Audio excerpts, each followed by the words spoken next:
Hello everyone! Welcome back to my channel! Welcome back to my channel! I am so excited for today! Great news! It was Amazon Prime Day yesterday and I bought a new chair, so you will not have to deal with this too much longer. Today I am very excited, and I'm very excited because I will be talking about balancing school and weight loss. A lot of you know I did a lot of school. I love school. I am a student at heart forever. I wore my undergrad sweater today for this monumental occasion of talking about weight loss in school. Those of you who do not know, I started losing weight midway through my first master's degree. So, I was right in it. I wrote a fucking master's research project while losing weight. I started a second master's degree while losing weight. So trust me, your girl knows the struggle of weight loss in school, and I'm just excited to talk about it. I am gonna be that bitch. When I retire, I'm going back to school. I'm getting a PhD. I'm not gonna do it right now. I'm not gonna do it right now, but just wait. So for the purpose of this video, I'm gonna be talking about two main categories. Probably super easy to guess what they are. Exercise and food. I'm basically going to talk about my own experiences and then kind of give you guys advice on what I think you should do to balance, weight loss, school, everything like that. I know it's very overwhelming and I have a lot to say about it, so hopefully you guys find this video helpful. But let's just jump right into it. So for exercise, my experience with exercising while losing weight. So when I was losing weight, and still to this day, I prefer exercising in the morning. I find it very difficult to exercise at night after I've lived through the entire day. I lack so much motivation. I am so lazy at night. So for me, it always made more sense to exercise in the morning. Obviously, when you're a student, that is a bit more challenging because you have class, sometimes very early, which for me was the case. So I literally only had one option, and that is to wake up really early. And I know it sounds absolutely terrible, but you just get used to it. So every day I woke up at 5:15 to run, and honestly after a while it just becomes second nature. Something I like to tell a lot of people who ask me questions or reach out to me via email is that good habits are just as hard to break as bad habits. So if you get into the habit of waking up early and running, it is something you are going to be able to stick with. It doesn't stay hard forever. You just really have to power through those first 2 weeks of waking up super early, and eventually it will become second nature. Before I lost weight, I was someone who would sleep till 11, 12, 1. Now I'm lucky if I can sleep past 7:30. So it becomes natural. Definitely do not worry about that aspect. You just have to kind of push through it and make a habit out of it. I also made sure I walked everywhere. This obviously depends. If you're commuting, it's obviously going to be a bit more difficult. But for me, I always walked to campus. The walk was 30 minutes each way. I would walk to campus. I would take the long way walking to certain classes unless I was on a time crunch. And I took every opportunity I could to be active. And for example, if I was in the library for 8 hours and I was going brain dead, instead of, going and getting a bag of chips and watching Netflix for 15 minutes, I would go for a walk. And I found that to be very therapeutic, not only mentally, but also physically. It's good, it feels good to exercise when you're so crammed up.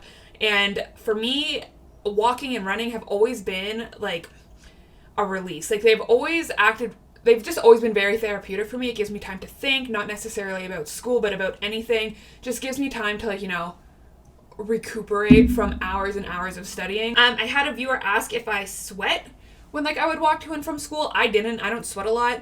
But there's honestly, if you are afraid of sweating, there are so many resources available to you. Bring extra clothes. Bring your makeup with you if that's something, if you wear makeup.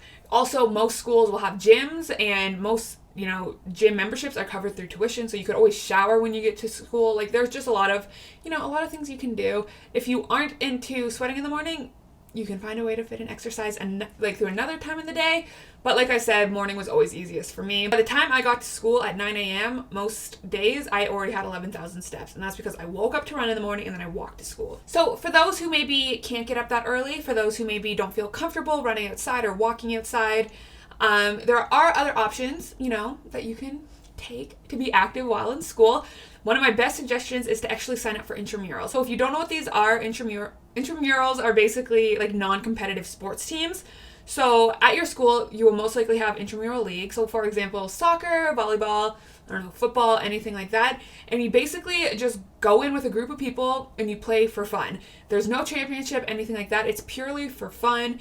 And this is a great way not only to be active, but also a great way to meet friends. So if you're a freshman or you're someone going to first year, you don't know anyone, join an intramural. The great thing about intramurals is that, one, you meet friends, but two, you meet friends with usually similar interests, because these types of environments attract very specific types of people, and when someone is looking for an excuse to be active, they usually follow a healthier lifestyle.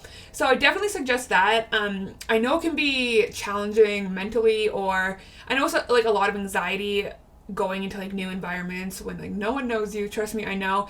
But just try to remember that like you're going to school. No one fucking knows each other, you know, just everyone's there to meet people and there's no reason to be nervous. I also suggest looking into campus groups. So usually universities, I know mine did at every university I went to, they had something called club days, and these always happen at the beginning of the semester, and basically all the clubs at school, they like congregate in a certain area and they all have like boards, and it's like it's an opportunity for them to like recruit new members into their clubs. The great thing about this, even if you can't find anything that's physical activity, the great thing is there are usually very obvious clubs that like fall within your interests or within your goals. So whether that's like a healthy eating club, or if there's a club designated or dedicated to like your specific diet, so like a vegan club or a paleo club, whatever, usually you can find some sort of club that at least suggests that people in that club will have similar goals as you. Because what you really want to do in these situations is surround yourself with people who have similar goals, right? Like you don't want to fall into a friend group where like none of them give a fuck about this stuff you give a fuck about. You know what I mean? If you find people who are living healthier lives, it's going to be easier for you to stick on a healthy schedule. There are so many different clubs, and I always recommend this to people going into school, because I truly believe the clubs and like the groups I was involved in like made my university career. You just have to get out. Try your best to get out and meet people. Even if it has nothing to do with health and fitness, you will always find someone who has similar like beliefs, similar goals, something like that. I didn't do any health or fitness clubs, but I was in competitive debate. I was in all the nerdy shit, all the political shit, and a lot of those people who I met are still my friends today. So definitely, you know, look into that. Okay, so great. So now we have all these suggestions on how you can stay active in school. But what happens when you literally do not have time to be active in school? This is something a lot of you email me about, saying, I'm scared for when exams come. I'm scared for when midterms, when essays come, blah, blah, blah, blah, blah. How do I manage, or how do I balance school and weight loss in that regard, like when shit gets hard? My best advice for this is that you just have to remember that weight loss is like 99% nutrition. So if you are in a situation where you cannot go for a run, you cannot work out, do not feel guilty about it. Like, you do not have to feel guilty. You can still see progress without exercising. All you have to do is readjust your calories. If you are unfamiliar with calorie counting, everything like that, I'll put my video on it in the cards so you guys can check it out. Your mental health is very important in school. You are going to be under a lot of stress and a lot of pressure during certain times in the semester. It's inevitable. What's most important is that you do not try to take on too much at once. Do not guilt trip, like do not feel bad if you cannot exercise. It's not your fault. Like, you do not need to exercise to lose weight. If you have time to exercise, do it because it's very therapeutic and like a stress reliever. Don't do it because you think you have to. So that's something I always like to remind students is, I know shit gets dark sometimes in the semester. You just have to remember one thing at a time. Do not worry about your weight in these times. Like, worry about your grades and you will get through it. It's only temporary. You're going to get through it. Right, so I guess that is kind of a leeway into food. Since nutrition is the most important aspect of weight loss, we are now going to talk about food. Funny story, my university I chose, my undergrad, University of Guelph, I chose because it has the best food in Ontario. I am not fucking kidding you. That's why I chose my university. Because they had the best food. They have the best food in Ontario. So for food, obviously if you're off campus, you have more leeway when it comes to food because you get to buy your own food. You get to make your own food at home, everything like that. It gets a bit more complicated and a bit more tricky for students who are on meal plan cards. I'm sure a lot of you have heard the infamous freshman 15. You know, you gain 15 pounds when you go to school. For me, it was the freshman 50. So I know that struggle. Trust me, I know the struggle of all of a sudden being in an environment where there's fucking pasta and pizza and subs and, you know, all this food. Funny story. Oh my God, should I tell the story? Yeah, I'm gonna tell. Okay. So in my residence, we had the opportunity to email the food people for suggestions, for food suggestions, and I emailed them over and over and over. I made different emails, everything like that, and I wanted chocolate-covered almonds, and guess who got fucking chocolate-covered almonds? Me, because I made like 12 fake accounts. And I was like, I recommend chocolate-covered almonds, and then I got chocolate-covered almonds, and me and my friend Claire ate the fuck out of those chocolate-covered almonds. and they were so good. Let me know if you guys had the same mentality in school as this.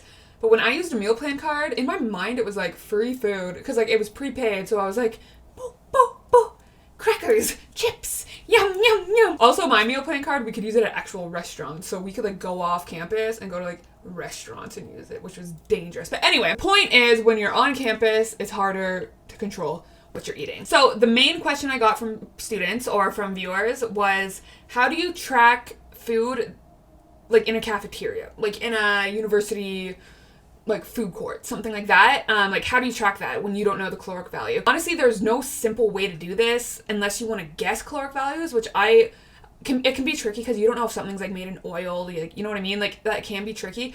My best advice, and this is gonna sound very awkward and like probably something you don't want to do, but my best advice is honestly just to ask, like, hey, do you know the caloric value of this dish? And if you're too uncomfortable asking that, there are a lot of ways you can ask without asking. Like, you can trick them. For example, my best advice, it would be to say, hi, I have allergies. Do you have the allergen info on this? Because if you ask for allergen info and they give you the package, that package is going to contain the nutrition label as well. And there are ways to get information that you need. If you're just going to the food court and like making yourself salads, like my food courts had like salad bars and stuff, obviously you can probably track that on your own. It's more so when you're like going and getting like pre-made stuff, whatever it is, like whatever they're selling.